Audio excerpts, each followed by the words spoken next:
તપાસનો ધમધમાટ. બીઝેડ ગ્રુપના સીએના ઘરે સીઆઈડીની તપાસ. સીએ ઋષિત મહેતાના ઘરે સીઆઈડીના ધામા. હિંમતનગરના મહાવીરનગરમાં ઓફિસ અને ઘરે તપાસ હાથ ધરવામાં આવી છે.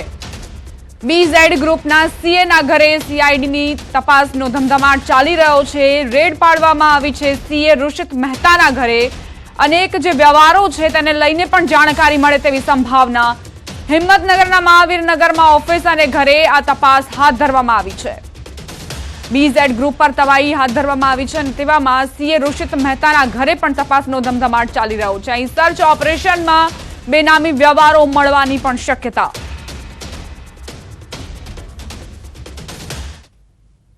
સીઆઈડી ક્રાઇમ તપાસ દિવસે દિવસે વધતી હોય છે ત્યારે આજે ચોથા દિવસ દ્વારા પણ સીઆઈડી ક્રાઇમની તપાસ હાથ ધરવામાં આવી હતી. હજી ઋષિત મહેતાનું ઘર છે કે જે ગૃહમંડળના સીએ છે ને જે તેમના ઘરે પણ સીઆઈડી ક્રાઇમ દ્વારા તપાસ કરવામાં આવી હતી. દરોડા પાડવામાં અહીંયાથી દસ્તાવેજો લઈ જવામાં આવ્યા છે. તો આ ઉપરાંત આ દસ્તાવેજો લઈ જઈને સીધા પરિવારજનોથી જાણવા મળ્યું છે કે ઋષિત મહેતાને સીધા અહીંયાથી ગૃહમાં લઈ જાય. ગૃહમાંથી પછી સીબીઆઈ દ્વારા તપાસ કરવા માટે આગળ પણ લઈ જવાશે. એટલે કે નોંધનીય છે કે અહીંયાથી મહત્વના દસ્તાવેજો પણ મળી શકે તેમાં નવાઈ નથી. ઈશાન પરમાર, ન્યૂઝ 18 ગુજરાતી, સાબરકાંઠા. બીઝેડ ગ્રુપના એજન્ટનો ઠાઠમાઠ વાળો વિડીયો વાયરલ થયો. એજન્ટ મયુર દરજીનો વધુ એક વિડીયો વાયરલ થયો છે. લાખોના ડોલર ગણી રોફ જમાવતો આ વિડીયો જુઓ. અરવલ્લીમાં પણ બીઝેડ ગ્રુપ પર સીઆઈડી ક્રાઇમના દરોડા. ફોર્ચ્યુનર જેવી લક્ઝુરિયસ કાર પર બીઝેડનું બોર્ડ લગાવીને મયુર દરજી ફરતો હતો. એજન્ટ મયુર દરજીના ઠાઠ જુઓ. અહીં તે ડોલર ગણતો વિડીયો પણ તેણે ઉતાર્યો છે જે સોશિયલ મીડિયામાં ખૂબ વાયરલ થઈ રહ્યો છે. પૂરા ઠાઠમાઠ સાથે આજે એજન્ટ મયુર દરજી છે તે ડોલર ગણી રહ્યો છે અને ડોલરને દર્શાવી પણ રહ્યો છે વિડીયોમાં, જેનો વિડીયો વાયરલ થતા જ હવે તપાસનો દોર ત્યાં સુધી પણ પહોંચવાનું નક્કી છે. અરવલ્લીમાં પણ બીઝેડ ગ્રુપ પર સીઆઈડી ક્રાઇમના દરોડા ચાલી રહ્યા છે. ફોર્ચ્યુનર જેવી લક્ઝુરિયસ કારમાં બેસીને કઈ રીતે બીઝેડનું બોર્ડ લગાવવામાં આવ્યું છે તે પણ જુઓ. બીઝેડ ગ્રુપ પર તવાઈ અને તેમાં એક બાદ એક હકીકતો પણ સામે આવી રહી છે. વિડીયો પણ વાયરલ થઈ રહ્યા છે. મયુર દરજીનો આ વિડીયો જે સામે આવ્યો છે. સવાલ અહીં એ થઈ રહ્યો છે કે આ જે ફોર્ચ્યુનર ગાડીમાં તે ડોલર ગણતો વિડીયો વાયરલ થયો છે તેને લઈને તપાસ થશે કે કેમ? અમદાવાદથી સમાચાર. પ્રેમ દરવાજા નજીક હિટ એન્ડ રનની ઘટના. લક્ઝરી બસની ટક્કરથી યુવકનું મોત નીપજ્યું. લક્ઝરી બસનો ડ્રાઈવર અકસ્માત સર્જીને ફરાર થયો. પોલીસે વધુ તપાસ હાથ ધરી છે. મફતભાઈ પટણી મૃતક ચમનપુરાના રહેવાસી રિક્ષા ચાલક છે. લક્ઝરી બસનો ડ્રાઈવર અકસ્માત સર્જીને ફરાર થઈ ચૂક્યો છે. વધુ એક હિટ એન્ડ રનની ઘટના બની અમદાવાદમાં, જેના સીસીટીવી ફૂટેજ પણ સામે આવ્યા છે. કઈ રીતે લક્ઝરી બસની ટક્કરથી એક યુવકે પોતાનો જીવ ગુમાવ્યો તેના સીસીટીવી ફૂટેજ જુઓ. લક્ઝરી બસનો ડ્રાઈવર અકસ્માત સર્જીને ફરાર પણ થઈ જાય છે. આ મામલે પોલીસે સીસીટીવી ફૂટેજને કબજે લઈને તપાસ હાથ ધરી છે. મફતભાઈ પટણી જે યુવકનું નામ છે જે મોતને ભેટ્યા છે. સંવાદદાતા ઋત્વિજ જોડાઈ ગયા છે વધુ જાણકારી સાથે. ઋત્વિજ, કઈ રીતે અકસ્માતની ઘટના સર્જાઈ? જી, વાત કરીએ તો જે કાલુપુર ચોખા બજાર પાસેનો આ બનાવ છે. કાલુપુર રેલવે સ્ટેશન તરફથી જે એક લક્ઝરી બસ આવી રહી હતી અને તે દરમિયાન આ મૃતક છે તે પોતે રસ્તો ક્રોસ કરી રહ્યા હતા અને અચાનક જ લગભગ આ જે લક્ઝરી બસ છે સવારે 4 વાગ્યાની આસપાસ તેમને ટક્કર મારી હતી અને તેઓનું ઘટના સ્થળ પર જ મૃત્યુ નીપજ્યું હતું. માથાના ભાગે ઈજા પહોંચી હોવાનું હાલ પોલીસની પ્રાથમિક તપાસની અંદર જાણવા મળી રહ્યું છે. સમગ્ર ઘટનાની જાણ જ્યારે પોલીસને કરવામાં આવી હતી ત્યારે સ્થાનિક પોલીસ અને જે ટ્રાફિક પોલીસ છે તે હાલ ઘટના સ્થળ પર આવી પહોંચી છે. આભાર ઋત્વિજ જાણકારી આપવા માટે. સુરેન્દ્રનગરમાં બે જૂથો વચ્ચે મારામારીની ઘટના. ચૂડાના મોજીદડ ગામે મારામારીની ઘટના બની. બંને જૂથો વચ્ચે તલવાર લાકડી વડે મારામારી થઈ. હથિયાર વડે હુમલો કરતા 3 લોકો ઈજાગ્રસ્ત થયા. ઈજાગ્રસ્તોને સારવાર માટે હોસ્પિટલ ખસેડવામાં આવ્યા છે. ચૂડા પોલીસે ઘટના સ્થળે પહોંચીને વધુ કાર્યવાહી શરૂ કરી છે. બે જૂથ સામસામે આવ્યા અને ત્યારબાદ હિંસક ઝપાઝપી થઈ. તલવાર અને હથિયાર સાથે આ જૂથો મારામારી પર ઉતરી આવ્યા, જેમાં 3 લોકોને ઈજાઓ પહોંચતા જ તેમને સારવાર માટે ખસેડવામાં આવ્યા છે. સવાલ અહીં એ કે આ બંને જૂથ વચ્ચે મારામારી આખરે કેમ થઈ? શું અંગત અદાવત હતી કે પછી અન્ય કોઈ દુશ્મનાવટ હતી? ચૂડા પોલીસે તમામ બાબતો પર તપાસ શરૂ કરી દીધી છે. મામલો શાંત પાડીને પોલીસે કાર્યવાહી હાથ ધરી હતી. ચૂડા પોલીસે ઘટના સ્થળે પહોંચીને તપાસનો ધમધમાટ શરૂ કર્યો છે. બંને જૂથ સામસામે આવ્યા અને ત્યારબાદ હિંસક મારામારી પર ઉતરી આવ્યા. તલવાર અને હથિયાર સાથે એકબીજા પર ત્રાટક્યા હતા. સંવાદદાતા અક્ષય જોડાઈ ગયા છે વધુ જાણકારી સાથે. અક્ષય, શું ઘટના બની હતી અને બંને જૂથ વચ્ચે મારામારી કેમ થઈ? જી, ચોક્કસથી વાત કરવામાં આવે તો ચુરા તાલુકાનું જે મોજીદડ ગામ છે ત્યાં અગાઉના ઝઘડાના મંદુકને લઈને એક જ જ્ઞાતિના બે પરિવારો વચ્ચે સમગ્ર જે છે માથાકૂટ સર્જાઈ હતી અને તેમાં બંને જે પરિવારો છે એ સામસામે લાકડી, ધારિયા, તલવાર સહિતના હથિયારો વડે સામસામે આવી ગયા હતા, જેમાં 3 વ્યક્તિઓને ગંભીર ઇજાઓ પહોંચતા હાલ સારવાર માટે તો સરકારી હોસ્પિટલ ખાતે ખસેડવામાં આવ્યા છે. અને અગાઉના ઝઘડાને મંદુકને લઈને જે બંને પરિવારો વચ્ચે છે માથાકૂટ થઈ હોવાનું હાલ પોલીસ સૂત્રો પાસેથી જાણવા મળી રહ્યું છે. હાલ પોલીસ દ્વારા બંને પક્ષની ફરિયાદ નોંધવાની તજવીજની કામગીરી હાથ ધરવામાં આવી છે. આભાર અક્ષય જાણકારી આપવા માટે. રોકાણકારોને લોભામણી સ્કીમો આપી સારા વળતરની લાલચ આપી છેતરપિંડી કરવામાં આવી રહી છે. ત્યારે દાહોદમાંથી લોભામણી સ્કીમો આપી છેતરપિંડી કરનાર ઈસમ ઝડપાયો. રિમોવા નામની એપ બનાવી રૂપિયા ડબલ કરવાની લાલચ આપી લોકો સાથે છેતરપિંડી કરતો હતો. છેતરપિંડી આચરનાર ઈસમની દાહોદ સાયબર સેલે સુરતથી ધરપકડ કરી છે. તેમજ 29,15,899 રૂપિયા પણ મળી આવ્યા. તપાસ દરમિયાન ફ્રોડની રકમ હજુ વધવાની શક્યતા સેવવામાં આવી રહી છે. ઓનલાઈન રિમોવા નામની એપ્લિકેશન ઇન્સ્ટોલ કરી અને એની અંદર ટ્રોલી બેગ કે અન્ય બાબતોમાં અલગ અલગ સ્કીમ હેઠળ રોકાણ કરાવી અને એ રોકાણની સામે ખૂબ જ મોટું ઊંચું વળતર મળશે એ પ્રકારની લાલચ આપી એપ્લિકેશનમાં રોકાણ કરાવ્યું હતું. અને રોકાણ કરાવ્યા બાદ કોઈ વળતર પણ નહીં આપી અને જે પૈસા હતા એનું ફ્રોડ થયું હતું. ગુનાના જે આરોપી છે લક્ષ્મણ પરમાર કે જેઓ મૂળ ગોધરા રહેવાસી છે એમને પકડી પાડ્યા છે અને એમના ટોટલ 3 દિવસ જેટલા રિમાન્ડ પણ મળ્યા છે. સમાચાર રાજકોટથી પ્રાપ્ત થઈ રહ્યા છે. જયંતિ સરધારા પર હુમલાનો કેસ. સોશિયલ મીડિયામાં પોસ્ટર ફરતા પીઆઈ પાદરિયાના સમર્થનમાં પોસ્ટર ફરતા થયા. સામાન્ય ઈજામાં લાંબી સારવાર પર પોસ્ટરમાં સવાલ. સારવાર આપનાર હોસ્પિટલ પણ શંકાના સ્થાને તેવું પોસ્ટરમાં ઉલ્લેખ. જયંતિ સરધારાના ઈજાના વિડીયો સામે સવાલ ઉઠાવવામાં આવી રહ્યા છે. સરદારધામના ઉપપ્રમુખ પર હુમલા બાદ અનેક આરોપો પણ મૂકવામાં આવ્યા હતા સરદારધામ સંસ્થા તરફથી પણ. પરંતુ બીજી તરફ ખોડલધામનું કહેવું હતું કે આ માત્ર ને માત્ર અંગત અદાવત હશે અને બંને વચ્ચેના જે વિવાદની વાતચીતના અંશો છે તે રજૂ કરવામાં આવી રહ્યા છે. ખોડલધામને કોઈ જ લેવા દેવા નથી. અને હવે પીઆઈ પાદરિયા જેમની પર હુમલાનો આરોપ છે તેમના સમર્થનમાં સોશિયલ મીડિયામાં વોર ચાલી રહી છે. સવાલ ઉઠાવવામાં આવી રહ્યા છે કે આખરે આ સારવાર જે ચાલી રહી છે તે આટલા સમય સુધી કેમ ચાલી રહી છે. જે હોસ્પિટલની સારવાર છે તે પણ શંકાના દાયરામાં હોવાનો સવાલ સોશિયલ મીડિયામાં પૂછવામાં આવી રહ્યો છે. ગાંધીનગરના કલોલ નજીક અકસ્માત સર્જાયો. હાઈવે પર ડિવાઈડર કૂદીને કારે પલટી મારી હતી. જોકે આ અકસ્માત બાદ ચોંકાવનારા દ્રશ્યો પણ જોવા મળ્યા. કારમાંથી ગૌમાંસ અને હથિયાર મળ્યાનો સ્થાનિકોએ દાવો કર્યો છે. વીએચપીના કાર્યકરો તેમજ પોલીસ ઘટના સ્થળે પહોંચ્યા. અકસ્માતના પગલે ટ્રાફિક જામ સર્જાયો હતો.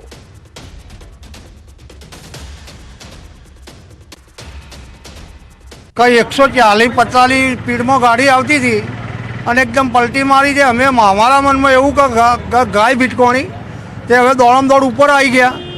ત્યાં એક કોથળો માંસ પડી ભૂઈ તો 2 જણા જારી હતી ને આ જારી કૂદીને આવી ગયા 2 જણા અને 2 જણા પકડાઈ ગયા. એટલે પછી પબ્લિક બહુ ભેગી થઈ ગઈ. એટલે પેલા ઘઉં રક્ષાવાળાને બધા ભેગા થઈ ગયા અને બધા ભેગા થઈને બધી પૂછપરછ કરતા હતા. અને ગાડી અકસ્માતે પલટી થઈ જતાં એની અંદરથી ગૌ માંસના કોથળાઓ રસ્તા ઉપર પણ પડ્યા છે, ગાડીમાં પણ છે, હથિયારો પણ છે, છરાઓ છે. એટલે કસાઈઓ નિરંતર કલોલની અંદર 3-4 ગાડીઓ ફરતી હોય છે. વડોદરાથી સમાચાર. તપન પરમાર હત્યા કેસ. પોલીસે વધુ એક આરોપીની ધરપકડ કરી છે. આસિફ ખાન, કરીમ ખાન પઠાણની ધરપકડ કરાઈ. બાબર પઠાણ સહિત 9 આરોપી હાલ જેલમાં છે. અત્યાર સુધી કુલ 10 આરોપીની ધરપકડ કરવામાં આવી છે. તપન પરમાર હત્યા કેસને લઈને પોલીસનો ધરપકડનો દોર. વધુ એક આરોપીની ધરપકડ કરવામાં આવી છે. ભાજપ નેતાના પુત્રની સરેઆમ હત્યા કરવામાં આવી હતી.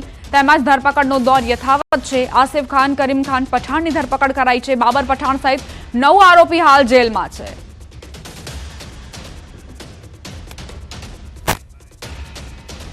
હવે આગળ વાત કરીશું આધારથી અકળાયા.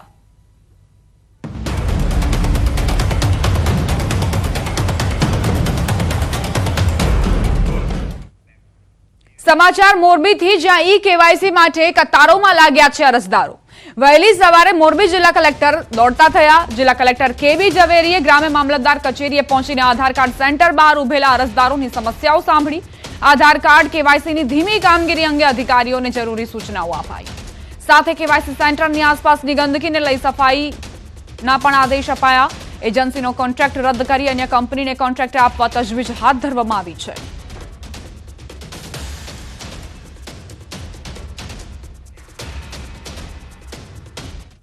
મોરબી બાદ વાત હવે રાજકોટની, જ્યાં ઈ કેવાયસીની કામગીરી ઠપ થવા અંગે કુંવરજી બાવળિયાનું નિવેદન.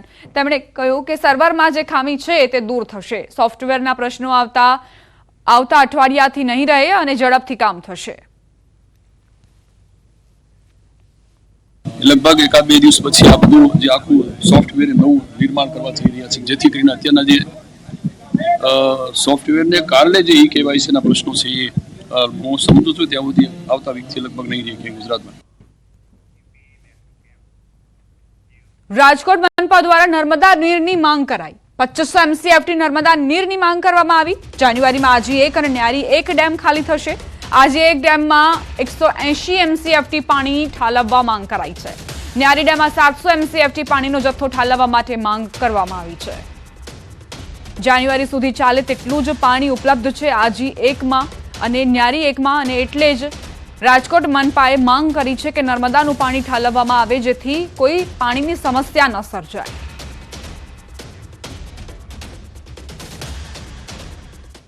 વડોદરાના સાવલી તાલુકાના ખેડૂતો ચિંતામાં મુકાયા છે. રવિ પાકની સિઝન આવી ગઈ છે, પરંતુ હાલ ખેડૂતો સિંચાઈના પાણી માટે વલખા મારી રહ્યા છે. રવિ પાકની ખેતી માટે કેનાલનું પાણી નથી મળતું. કેનાલ રિપેરિંગનું કામ મંથર ગતિએ ચાલતું હોવાથી ખેડૂતો સિંચાઈના પાણીથી વંચિત છે. ડીઝલ પંપ વડે પાણી સિંચી પાક બચાવવા મજબૂર બન્યા છે. સાવલીમાં કપાસ, તમાકુ, શાકભાજી, ઘઉં, ડાંગર જેવા પાકોની વાવણી કરાઈ છે. ત્યારે ખેડૂતોએ વહેલી તકે કેનાલોમાં પાણી છોડવા માંગ કરી.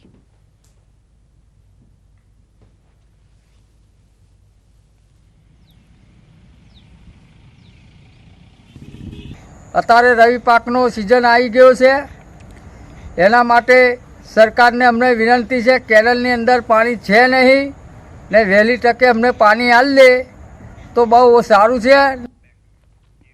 અમદાવાદના રસ્તાઓ પર મોત દોડતું હોવાનો વિપક્ષે આરોપ મૂક્યો. બીઆરટીએસ બસમાં આગની ઘટનાઓને લઈ વિપક્ષે આરોપ મૂક્યા. બીઆરટીએસ બસ લોકો માટે જીવનું જોખમ હોવાનો આરોપ મૂક્યો. જ્યારે 335 બસના કોન્ટ્રાક્ટ સામે 274 બસ ચાલુ હોવાનો દાવો કર્યો. વધુ બસ માટે જેબીએમ કંપનીને કોન્ટ્રાક્ટ અપાતા એએમસીમાં વિપક્ષ નેતા શહેજાદ ખાન પઠાણે સવાલ ઉઠાવ્યા. કહ્યું, બીઆરટીએસમાં છેલ્લા 6 મહિનામાં 5 બસમાં આગ લાગી છે, જેમાંથી 4 બસ જેબીએમ કંપનીની છે. બીજી તરફ એએમસીના સ્ટેન્ડિંગ કમિટીના ચેરમેન દેવાંગ દાણીનું નિવેદન સામે આવ્યું. बीआरटीएस बस में આગના કારણની તપાસ કરવાની ખાતરી આપી.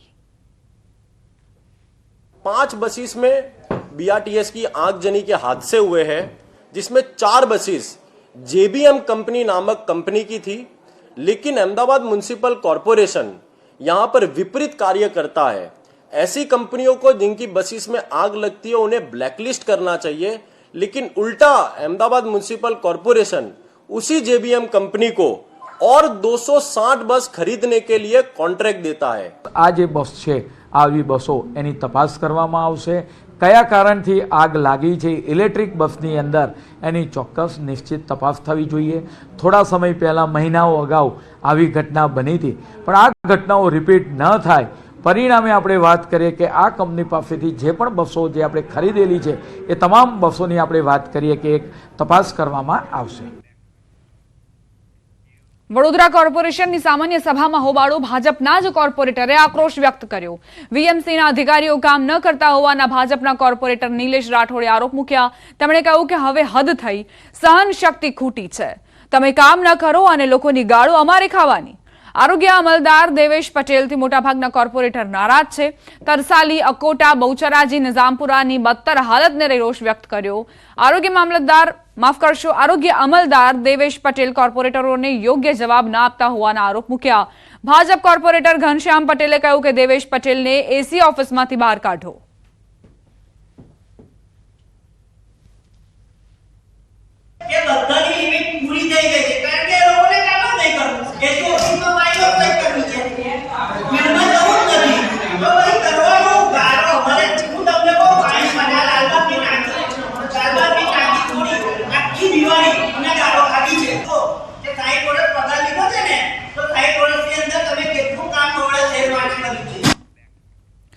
મહત્વપૂર્ણ સમાચાર મહાઠગ ઝાલાનું વધુ એક વૈભવી ફાર્મ હાઉસ અરવલ્લીમાં મોડાસા રોડ પર વૈભવી ફાર્મ હાઉસ આવેલું છે. લીંભોઈ પાસે 50 લાખની કિંમતનું અદ્યતન ફાર્મ હાઉસ જે મળી આવ્યું છે. જુલાઈ મહિનામાં જ લાખોની ડીલ થઈ હતી. મોડાસા હિંમતનગર રોડ પર ફાર્મ હાઉસ આવેલું છે.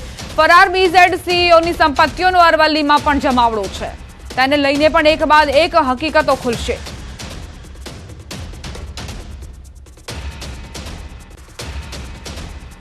ગુજરાતમાં 6000 કરોડની પોન્જી સ્કીમ સામે આવ્યા બાદ બીજેડના જે CEO છે તેઓ ફરાર છે. આ સંજોગોમાં તેમને જે 6000 કરોડ જે રોકાણ છે ક્યાં કર્યું છે તે સામે આવ્યું નથી. ત્યારે ન્યૂઝ 18 ગુજરાતીની ટીમ અહીં પહોંચી છે. જે ફાર્મ હાઉસ આપ જોઈ શકો છો કે મોડાસા હિંમતનગર હાઈવે ઉપર આ ફાર્મ હાઉસ આવેલું છે. લીંબોઈ ગામ પાસે આવેલું છે આ ફાર્મ હાઉસ. વૈભવી ફાર્મ હાઉસ છે જેની ડીલ ગત જે જુલાઈ મહિનામાં જ કરવામાં આવી છે. લગભગ 50 લાખ ઉપર જે રકમ છે અહીં આપવામાં આવી છે તેવી માહિતી પ્રાથમિક માહિતી મળી છે. આપ દ્રશ્યો બતાવીશ કે વૈભવી ઠાઠ માટી સાથેનું જે ફાર્મ હાઉસ છે એ જોઈ શકાય છે. અદ્યતન ફાર્મ હાઉસ છે અને જે પ્રકારે હાઈવેને ટચ આવેલું છે. મોજ શોખ માટેનું જે આ કેન્દ્ર સ્થાન બે જિલ્લાઓ વચ્ચે અરવલ્લી સાબરકાંઠા વચ્ચે આ જગ્યા છે. આ સંજોગોમાં કહી શકાય કે ઇન્વેસ્ટરોના પૈસા ક્યાં ગયા તે CID ક્રાઇમ તપાસ કરી છે. આ સંજોગોમાં ન્યૂઝ 18 ગુજરાતીની ટીમ અહીં પહોંચી છે. પોલીસની ટીમ હજુ સુધી પહોંચી નથી. આ સંજોગોમાં તપાસનો વિષય એ પણ છે કે આ દસ્તાવેજો કરવામાં આવ્યા, નાણાં ક્યાંથી આવ્યા, ઇન્વેસ્ટરોના નાણાં છે, શું સંજોગો ઊભા થયા છે, એ તપાસનો આ વિષય છે. તેવા સંજોગોમાં આ પ્રકારના જે કારસ્તાન છે તે હવે ધીમે ધીમે સામે આવી રહ્યા છે. હાર્દિક પટેલ, ન્યૂઝ 18 ગુજરાતી, અરવલ્લી.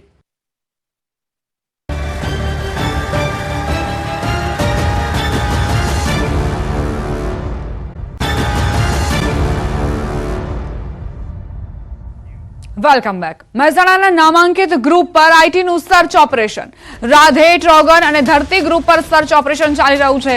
મહેસાણા, અમદાવાદ, મોરબીમાં આઈટી વિભાગના કર્મચારીઓ તપાસ શરૂ કરી છે. બિલ્ડર મહેન્દ્ર પટેલ અને તેમના ભાગીદારોને ત્યાં ઇન્કમ ટેક્સની ટીમો ત્રાટકી છે.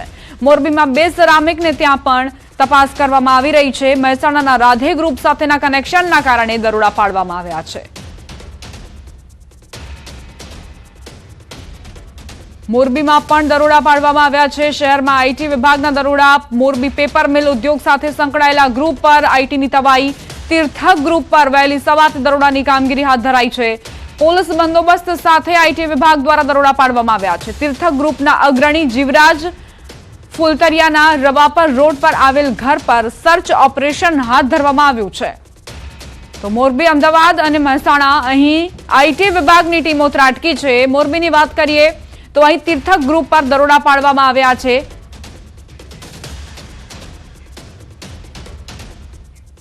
સંવાદદાતા સંજય ટાંક અમારી સાથે લાઈવ જોડાઈ ગયા છે. તેમની પાસેથી વધુ વિગતો લઈશું.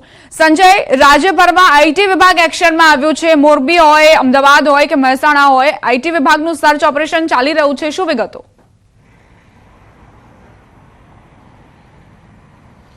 બિલકુલ દીપા, અમદાવાદ સહિત રાજ્યભરમાં આઈટી વિભાગનું મોટું સર્ચ ઓપરેશન કરવામાં આવી રહ્યું છે. હું સીધા દ્રશ્ય દીપા પહેલા આપને બતાવવાનો પ્રયાસ કરીશ કે હાલ આ જે દ્રશ્ય જોઈ શકો છો કે વૈષ્ણો દેવી સર્કલ પર ધરતી સાકેત ગ્રુપની જે છે આ કન્સ્ટ્રક્શન સાઇટ છે. આ બિલ્ડર જે છે કે તેઓની અલગ અલગ કન્સ્ટ્રક્શન સાઇટ છે ત્યાં પણ સર્ચ ઓપરેશન કરવામાં આવી રહ્યું છે. આ ઉપરાંત મહેસાણાના રાધે ગ્રુપ છે કે ત્યાં પણ આઈટી વિભાગનું સર્ચ ઓપરેશન કરવામાં આવી રહ્યું છે.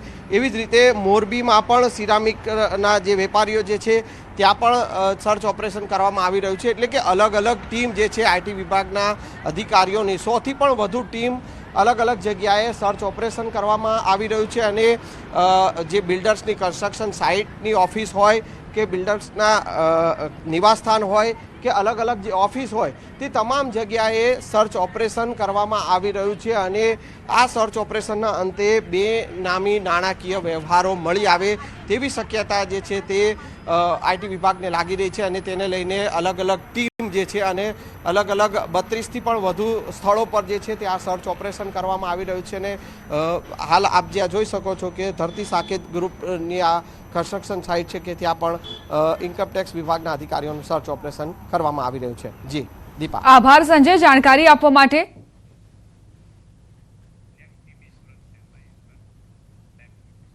સમાચારોમાં આગળ વધીએ. સુરતથી સમાચાર, જ્યાં તસ્કરોનો તરખાટ યથાવત છે. તસ્કરે એક પેટ્રોલ પંપને નિશાન બનાવ્યું. રાત્રે તસ્કર રોકડ ભરેલ પાકીટ લઈને ફરાર. ઓલપાડના ગોથાણ ગામના પેટ્રોલ પંપ પર આ ઘટના બની. પેટ્રોલ ડીઝલ વેચાણના કુલ 78,700ની રોકડની ચોરીને અંજામ અપાયો. ચોરીના સીસીટીવીના આધારે ઓલપાડ પોલીસે તપાસ આદરી છે. પેટ્રોલ ડીઝલ વેચાણના કુલ 78,700 રૂપિયાની રોકડની ચોરી કરવામાં આવી છે. તસ્કર ચોરીને અંજામ આપીને ફરાર થઈ ગયો અને ઘટના પણ સીસીટીવીમાં કેદ થઈ છે, જેના આધારે જ પોલીસે તપાસ આરંભી છે. પેટ્રોલ પંપ પર કઈ રીતે તસ્કર આવે છે અને ત્યારબાદ રોકડની ચોરીને અંજામ આપે છે તેના સીસીટીવી ફૂટેજ પણ સામે આવ્યા છે. વેચાણના કુલ 78,700 રૂપિયાની ચોરીને અંજામ આપવામાં આવ્યો છે એક તસ્કર દ્વારા. હવે આ જ સીસીટીવી ફૂટેજના આધારે આ તસ્કર સુધી પહોંચવા પોલીસ મથી રહી છે. બની શકે કે આ ચોર ખૂબ જ દૂર ન ગયો હોય અને સુરતના હદ વિસ્તારમાંથી જ પોલીસને મળી આવ્યા અને એટલે જ પોલીસે પોતાની ટીમોને પણ કામે લગાડી દીધી છે. ઓલપાડના ગોથાણ ગામના પેટ્રોલ પંપ પરની આ ઘટના, જેના અલગ અલગ સીસીટીવી ફૂટેજ પણ સામે આવ્યા.